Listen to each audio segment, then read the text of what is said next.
os dízimos de tudo quanto possuo.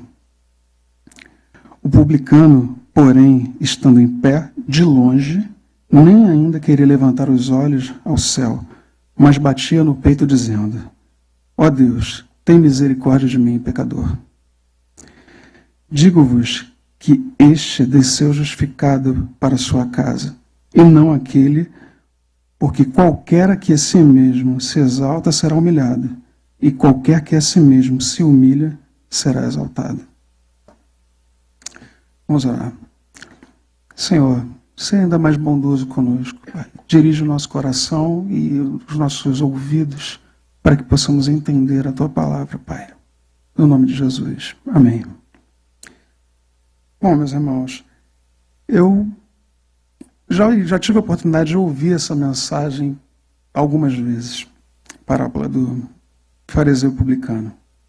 Eu percebi que a ênfase dos pregadores que eu tive a oportunidade de ouvir, ela sempre recai, ou quase sempre recaiu, para um ensinamento puramente ético. Geralmente a tônica do sermão acaba sendo o final, né, o verso 14, né, justamente esse provérbio, que provavelmente era um provérbio de Jesus, utilizado por Jesus, pois todo aquele que se exalta será humilhado, e todo aquele que se humilha será exaltado. E, mediante algumas pesquisas, tive a oportunidade de compartilhar algumas delas com o pastor Judy Clay ao longo do tempo. Os irmãos, o pastor já me apresentou como alguém que está voltando para o seminário. Eu já tive a oportunidade de estudar durante um tempo no seminário, e por uma questão teológica, eu acabei saindo do seminário onde estava e estou migrando para um outro seminário. Então, o meu interesse pelo idioma grego vem desde então. Eu comecei a estudar o idioma grego e, fazendo uma breve pesquisa, tive a oportunidade de compartilhar com o pastor Judy Clay alguns meandros da gramática grega, enfim. E pude perceber que muito dos conceitos teológicos que a gente acaba perdendo, isso acontece devido ao distanciamento cultural que nós temos, linguístico, e a gente acaba perdendo, deixando de perceber um arcabouço teológico muito mais profundo. E aí a gente acaba tendo uma visão muito superficial do texto. E isso me chamou a atenção, e então eu produzi uma pesquisa e mandei para o pastor Judy Clay. Ele falou: bom, olha, gostei do texto, gostei do estudo, da pesquisa, me convidou para estar aqui com vocês hoje compartilhando, né? Então é uma tarefa muito desafiadora para mim, porque é a primeira vez que eu estou diante de outros irmãos compartilhando, tendo a oportunidade de compartilhar o Evangelho. A teologia ela não é uma novidade para mim, porque eu já venho fazendo estudos. Na verdade, acabei nunca conseguindo tirar a teologia de mim.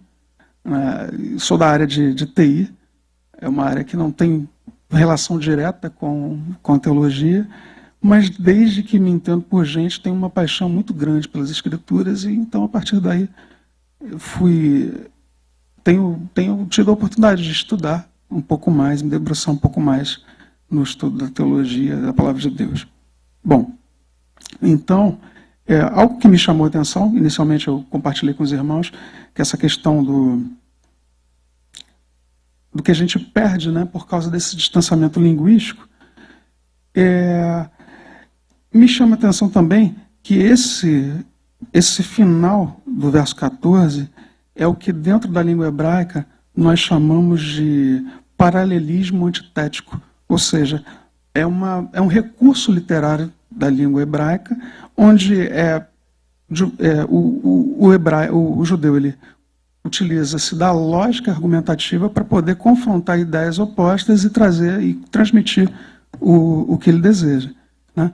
Então, dentro dessa perspectiva, Lucas ele dirige o seu evangelho primariamente, pelo menos os estudiosos acreditam que ele tem o objetivo de transmitir a gregos, mas também a judeus helênicos, o que poderia explicar perfeitamente essa questão dele estar utilizando aqui um paralelismo antitético, enfim. Ele segue nessa perspectiva. Então eu gostaria de expor brevemente os versos de 1 a 1. Eu vou relê-lo. A gente pode estar acompanhando isso nos slides. E, a partir daí, eu gostaria de fazer algumas considerações breves a cada verso. O verso 9, né, essa passagem do verso 9, e disse também esta parábola a uns que confiavam em si mesmos, crendo que eram justos e desprezavam os outros. Essa introdução de Lucas é interessante porque ela dá a tônica da mensagem. Lucas ele começa trazendo uma perspectiva de ideia e ele deixa muito claro que Jesus, provavelmente observando seus interlocutores, né, observando que haviam entre aqueles que estavam ouvindo, que havia por parte desse uma disposição orgulhosa, então ele acaba por trazer essa parábola a fim de confrontar esse pensamento vigente por parte dos seus interlocutores. E ele continua, e aí ele começa a dar o start, né? Ele começa a parábola dizendo o seguinte: 2 homens subiram ao templo para orar, um fariseu e outro publicano. O fariseu, estando em pé, orava consigo mesmo dessa maneira. Bom, me chama a atenção aqui dentro desse contexto que o fariseu ele se coloque de pé e não se aproxime, né? A gente precisa tentar imaginar um ambiente onde há uma adoração pública, há um costume judaico cotidiano e que a partir desse ponto esses homens entram no templo e esses homens se colocam cada um em um local.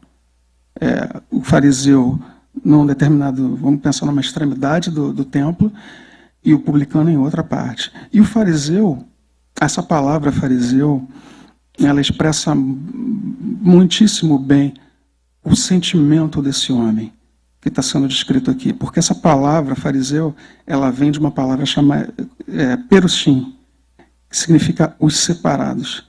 Esse homem, provavelmente, até mesmo por causa do título fariseu, ele se coloca de lado, porque por causa de um costume judaico relacionado à separação e o não contato com outros gentios ou com impuros, ele mantém essa posição dentro do templo a fim de que ele consiga fazer a sua oração, terminar o seu momento de oração, e uma oração, possivelmente ele poderia estar falando isso audivelmente, e a partir daí ele faz ele na verdade quer terminar essa oração o quanto antes. Me parece que o texto mostra isso, que ele está interessado em em cumprir esse ritual, esse rito, né? Era um ritual relacionado à expiação dentro do templo, e com isso ele conseguiria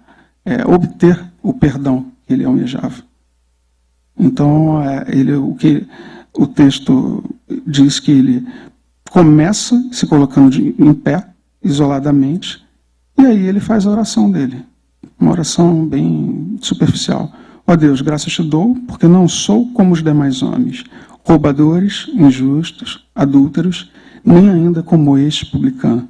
Possivelmente apontando, ou pelo menos pensando, né? E olhando, dirigindo seu olhar para aquele homem. Fala, meu irmão. Obrigado.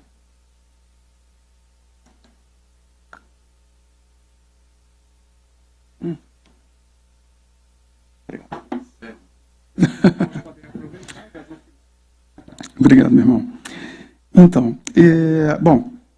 Então ele começa a dizer o que ele não é, pelo que ele acha que o outro é, e possivelmente o que ele acha do outro se justifica. A gente vai ver mais na frente que a fama dos publicanos não era boa e era justificavelmente... Havia uma razão de ser, pelo qual os publicanos eles eram execrados e mal vistos dentro da sociedade judaica. Então ele dá aquela lista, ele descreve o que ele não é, né? Agradece a Deus porque ele não é como o publicano. E aí a gente depois continua, e agora ele apresenta a sua lista, ou seja, a sua credencial diante de Deus, o que ele está acostumado a fazer, né? É o modelo, é o seu gabarito moral, o seu gabarito moral e religioso. Jejuo 2 vezes na semana, dou dízimo de tudo quanto possuo. é interessante a gente saber que isso, de fato, esse fariseu ele era um modelo religioso, porque não era costumeiro, não era necessário que um judeu ele jejuasse 2 vezes por semana. Na verdade, o que era requerido dentro do ambiente religioso judaico é que houvesse um jejum anual. Esse homem ele faz muito mais do que o necessário, muito mais do que a religião exige.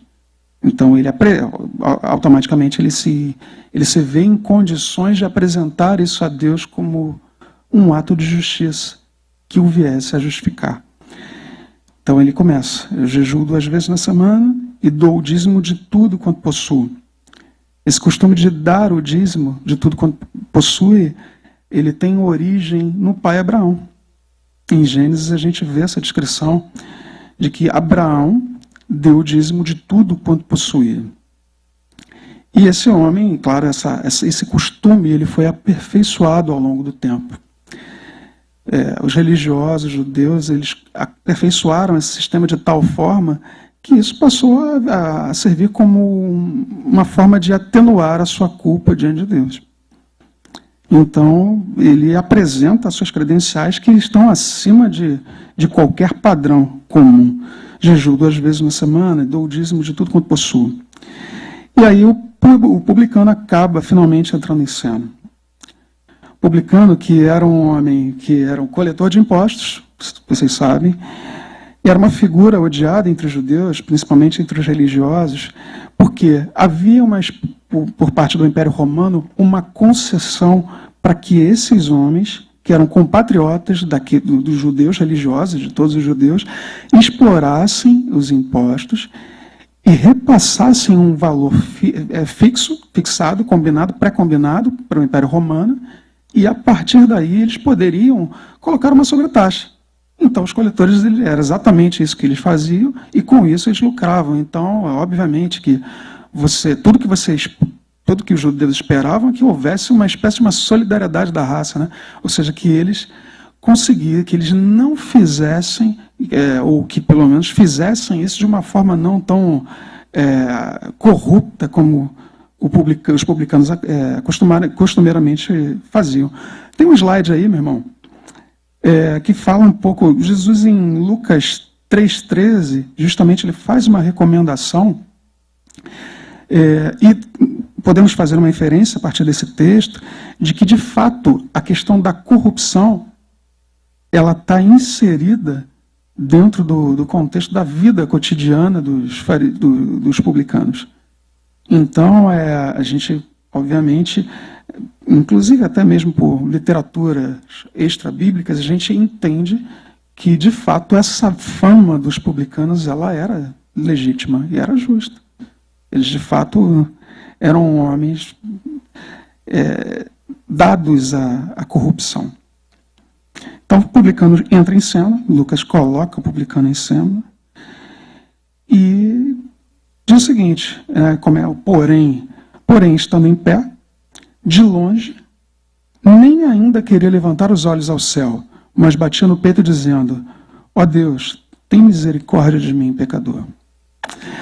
Essa cena, quando eu estava pesquisando esse texto, eu procurei, acho que foi Agostinho que disse que ler a Bíblia é imaginar. Eu tentei me reportar a essa cena e, de fato, mediante as minhas pesquisas, o que Lucas descreve para nós é algo muito forte aqui, porque primeiramente, ele se coloca em separado porque o publicano não se considerava digno de estar com outras pessoas no templo e também não se considerava de estar diante de Deus. Esse duplo isolamento, auto-isolamento do publicano, ele é bem ilustrador para a gente poder entender qual é o sentimento desse homem. Ele, ao contrário do fariseu, ele não se considerava um modelo. Ele não se considerava um homem gabarito. Pelo contrário, esse homem ele é um homem execrado pela sociedade em que vive. Ele é um homem à margem, Sim, porque ele só se relaciona muito provavelmente com aqueles também que são publicanos. Então ele consegue ser odiado pelos próprios irmãos de raça. E isso é explicável pelas suas atitudes. Mas ele tem a coragem de chegar até o templo, ainda que de longe, ainda que isolado dos demais, porque ele não se considera justo o suficiente para estar junto com os outros, orando. E nem tampouco de olhar para cima, de olhar para Deus. Ao contrário disso, ele bate no peito. E eu precisei pesquisar um pouquinho mais sobre essa questão de bater no peito, porque ela não é comum nas Escrituras.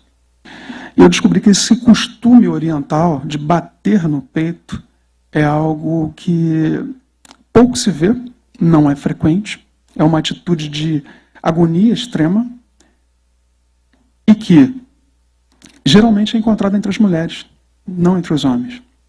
Geralmente são as mulheres que têm esse costume de bater no peito quando perdem os filhos ou quando diante de uma tragédia muito grande. Esse não era um costume dentro do ambiente, do pano de fundo cultural oriental entre os homens. E ele tem essa atitude que provavelmente o expôs a algum tipo de escárnio, porque se a gente pensar que isso era comum entre as mulheres e que isso não era característico dos homens, a gente, além de toda essa dificuldade, essas barreiras que ele precisou transpor, a gente ainda tem mais essa exposição pública dele, em bater no peito e se colocar diante de Deus. E o texto aqui, que para mim dá a tônica dessa parábola, meus irmãos, é bem interessante porque ela é traduzida comumente para nós como: ó Deus, tem misericórdia de mim, pecador. Mas essa sentença ela não representa, na língua grega, o que acontece aqui. A gente tem uma sentença bem diferente, eu precisei até... E compartilhei com o pastor, porque me chamou a atenção. Nosso pastor é um homem muito bem preparado, então precisei compartilhar com ele para que ele até analisasse essa questão e, enfim, apoiasse a minha conclusão. E, para minha surpresa, ele disse que um homem chamado Steve Lawson, que é um teólogo muito capaz, uma pessoa muito capaz, chegou a essa mesma conclusão, uma conclusão parecida do texto, e eu não tinha lido o Steve Lawson. E ele concordou comigo na avaliação do termo grego. Né? A expressão aqui correta seria: Deus, faze uma expiação por mim, pecador. Muda.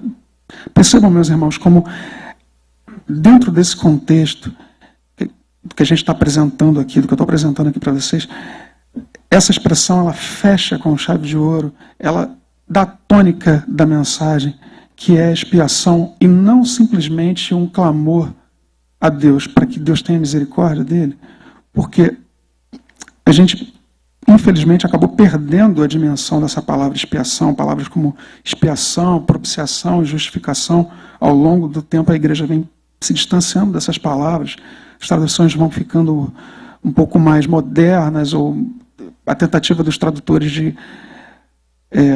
E é um trabalho sempre difícil de simplificar exatamente. É um trabalho difícil, o trabalho de tradução não é um trabalho fácil, mas perceba como isso não poderia ser perdido aqui. A expressão expiação, esse termo, essa palavrinha, ela remete a um conceito teológico muito profundo e que nós precisamos resgatar enquanto cristãos. Eu tive a oportunidade de ouvir o pastor Jude Clay pregando num domingo pela manhã, e ele citou uma obra do J.I.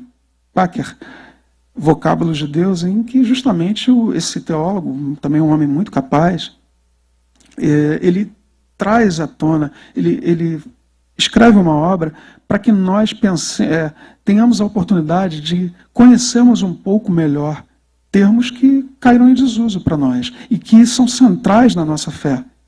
A expiação, ele é um conceito teológico veterotestamentário, ou seja, vem desde o Antigo Testamento e é remetido, trazido para a igreja e codificado numa linguagem teológica para a igreja, na Nova Aliança, que tem toda a significância para nós.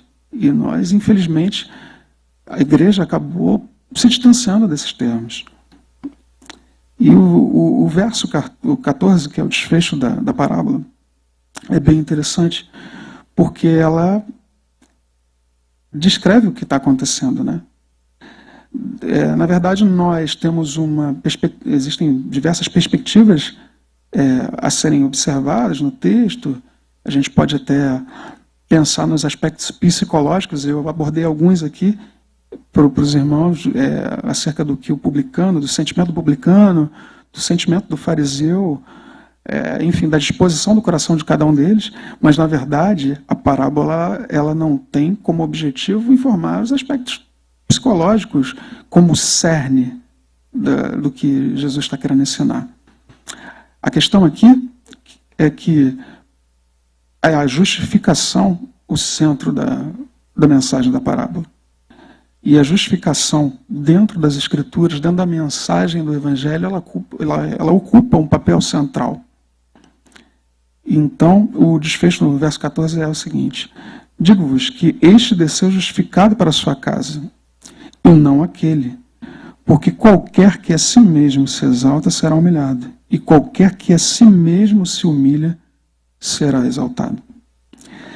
O publicano, ele desce justificado pela justiça de outro. Ou seja, ele clama a Deus, ele tem uma completa percepção da sua indignidade, da precariedade da sua condição. E ele, por ter uma atitude correta, uma disposição correta, por perceber justamente a precariedade da sua condição, é que ele faz um clamor a Deus para que haja uma expiação, para que Deus providencie a expiação no lugar dele, algo que ele não poderia fazer, porque seus atos não eram ruins, não eram bons. Com o fariseu é ao contrário. O fariseu, ele apresenta a antítese do Evangelho. Ele apresenta uma visão de que ele, por causa dos seus atos, das suas realizações, é capaz, perfeitamente capaz, de se colocar diante de Deus e de obter de Deus a justificação. Por isso que é uma bobagem, meus irmãos, a gente recorrer a uma mensagem de evangelho social, né? Eu já ouvi essa frase de que pregue o evangelho, se necessário eu abro a boca. Isso é uma tremenda bobagem, porque por mais que você tenha um bom desempenho moral, que você seja um gabarito moral, seja uma pessoa muito correta, a mensagem do Evangelho não é sobre você. A mensagem do Evangelho é sobre o que o outro fez, a saber, Cristo. Foi Ele quem morreu no nosso lugar. Um aspecto da justificação é a dupla imputação, ou seja, há uma dupla imputação do que Cristo fez. Não foi só o fato de Ele ter morrido na cruz por nós. Cristo, ele vive, cumpre a lei, e a justiça, ou seja, a sua perfeita obediência à lei, é imputada ao Filho de Deus. É o que a gente chama na teologia de adoção. Ou seja, nós, por causa da sua justiça, por causa do que ele fez, por causa do seu cumprimento da lei, é que nós recebemos essa imputação de justiça e somos considerados justos. Então, a percepção do fariseu, ela é uma percepção que ela é recorrente nos nossos dias. Esse texto ele acaba se relacionando conosco e vai se relacionar até o fim dos tempos, até a consumação dos séculos, conosco, porque o cenário pode mudar, mas os atores nunca mudam. O coração do homem, ele tem uma tendência de correr para o legalismo com uma facilidade muito grande. A gente observa Paulo escrevendo sua carta aos Gálatas e perguntando para eles, né, quem os tinha fascinado com um outro evangelho, com uma outra mensagem. Por quê? Porque aqueles irmãos, aquela igreja fundada por Paulo, ela tinha sido bem plantada. Você imagina, Paulo, plantador de igreja, um homem do quilate, da capacidade teológica, que faz um tratado teológico que a gente pode ter o prazer de poder acessar, que é Romanos. Na minha opinião, até o livro mais fantástico das Escrituras, mais completo, enfim. E foi um homem que transmitiu o Evangelho, pregou o Evangelho àquelas pessoas, e aquelas pessoas saíram justamente, abdicaram da mensagem do Evangelho que tinham recebido e correram para o legalismo. Ou seja, novamente voltaram à ideia de uma justiça própria. Eu queria fazer 3 considerações, é o último slide para os irmãos.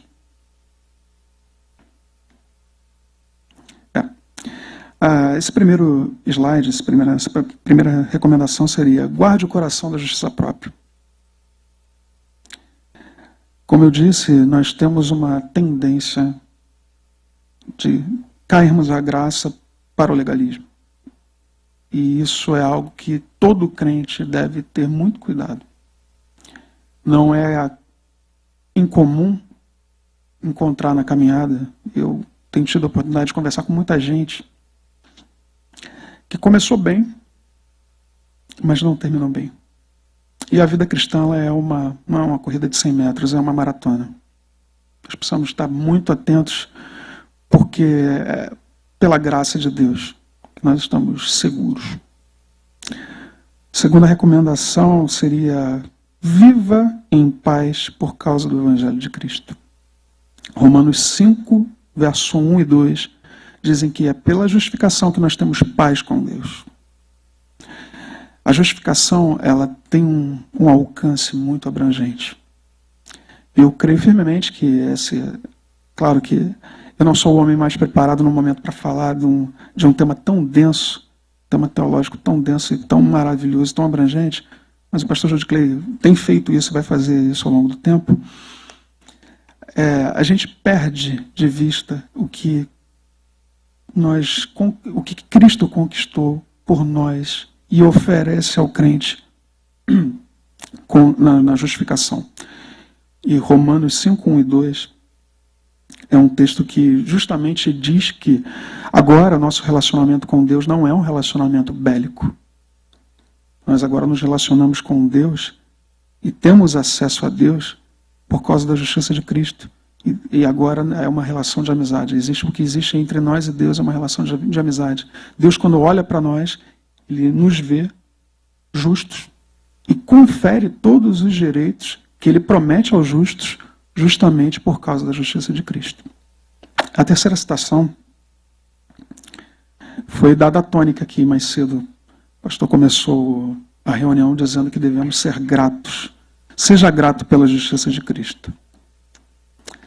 Essa justiça de Cristo, ela é maravilhosamente não só abrangente, mas ela deve preencher toda a nossa vida, ela deve reverberar e deve moldar, por que não, a nossa forma de viver. É por causa da gratidão que um cristão ele costuma ser diferenciado dos demais. Um ateu nunca vai poder ser grato. Ele nunca vai poder olhar para um fim de tarde e agradecer a alguém por aquele fim de tarde. Ou encontrar uma tranquilidade em meio a qualquer que sejam seus problemas durante a vida e agradecer a Deus por isso. Mas nós temos esse privilégio e o meu convite, o meu encorajamento aos irmãos é que nós façamos isso. Façamos uso dessa prerrogativa que temos de sermos gratos a Deus pela justiça de Cristo. Amém.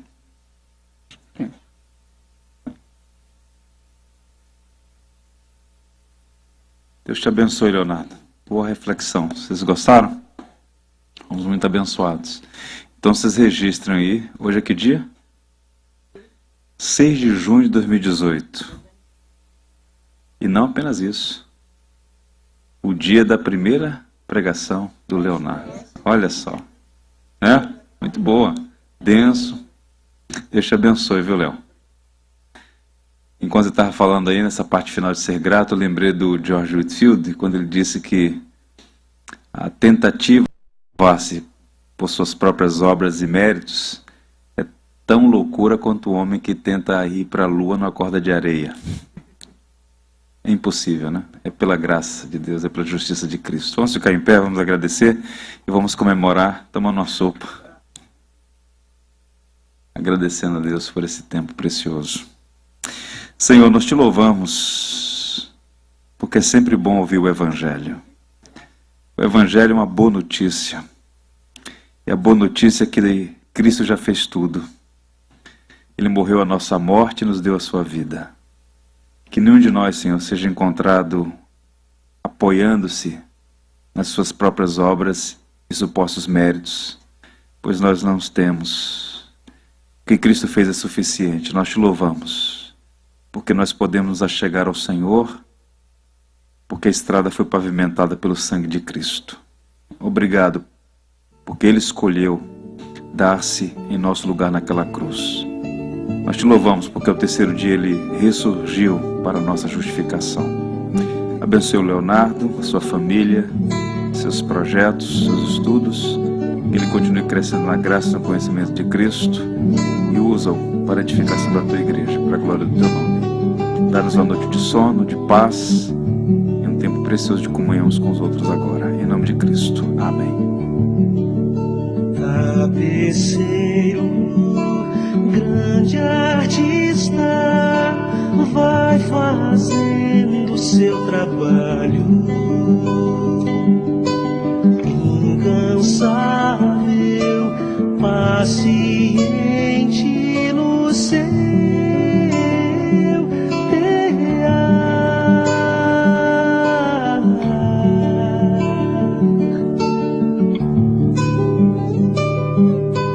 Tapeceiro, não se engana, sabe o fim desde o começo.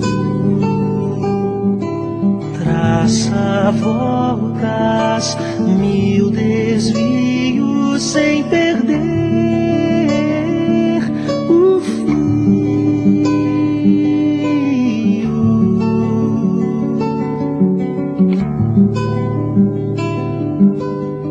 Minha vida é obra de tapeçaria, tecida de cores alegres e vivas, que fazem contraste no meio das cores nubladas e tristes. Se você olha do avesso, nem imagina o desfecho. No fim das contas, tudo se explica, tudo se encaixa, tudo coopera pro meu bem. Quando se vê pelo lado certo, muda-se logo a expressão do rosto, obra de arte, da honra e glória do tapeceiro. Minha vida é obra de tapeçaria, é tecida de cores alegres e vivas, que fazem contraste no meio das cores nubladas e tristes. Se você olha do avesso, nem imagina o desfecho. No fim das contas, tudo se explica, tudo se encaixa, tudo coopera pro meu bem. Quando se vê pelo lado certo, todas as cores da minha vida dignificam a Jesus Cristo, o tapeceiro.